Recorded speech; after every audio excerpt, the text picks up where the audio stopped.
Hi, today I'm going to present you what is cross-contamination and how to prevent it. What is it?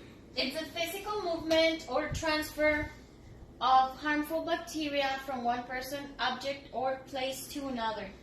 It can also occur when food touches a raw meat or drips onto cooked or ready-to-eat products. How to prevent cross-contamination during food production? Well, you need to make sure that your workstations, cutting boards, equipment, utensils all clean. You need to have them all clean and sanitized.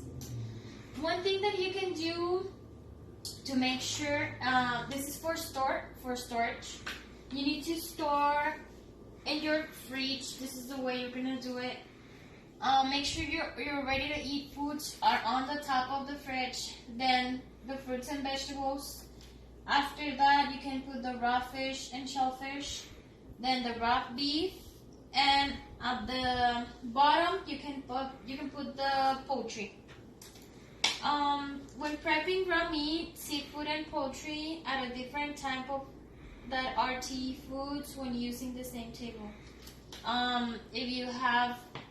If you only have one work table or one cutting board, make sure you do that at a different time so you have time to clean and sanitize everything over again.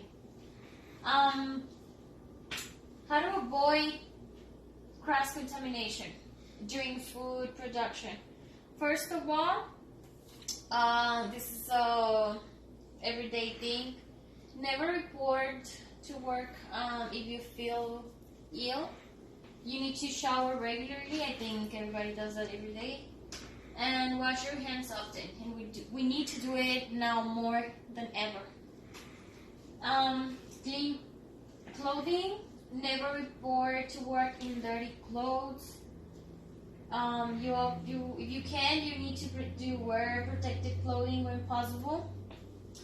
And personal habits. No jewelry. No smoking in your work areas.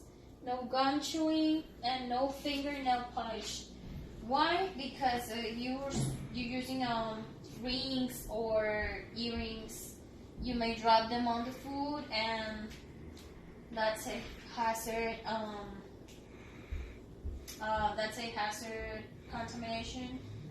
Even the long nails and the fingernail polish as well. One thing that you need to remember, you need to always keep it clean. When cleaning your kitchen, always use hot soapy water with paper towels to clean your kitchen surfaces or spills. Always sanitize your area. For your cutting boards, always use a clean cutting board. Once cutting boards become excessively worn or development hard to clean groups, you should replace them. And for your vegetables and fruits, rinse them with clean running water and remove any visible dirt and grime. For example, that I was talking about the cutting boards. One way to prevent cross-contamination is using different cutting boards. You can use different colors. For example, I have a white one, a green one, and a black one. You can use them. For example, you can use the black cutting board with a black knife. And I have some examples here. So this is chicken. You can use the black one for cutting chicken, and then you can use a green one with also, if you have a green knife, you can use also a green knife for prepping the salmon. Or if you have a blue cutting board, you can use a blue knife for salmon, for fish products, raw fish.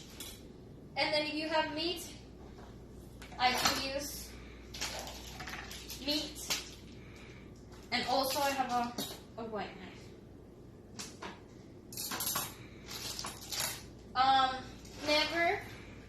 never mix products. So if you're prepping chicken, you don't want to mix it with the salmon, because that's where you are committing cross-contamination. You have to separate everything and make sure that you are cleaning and sanitize your cutting boards every time after and before you use them. And that's all. Thank you.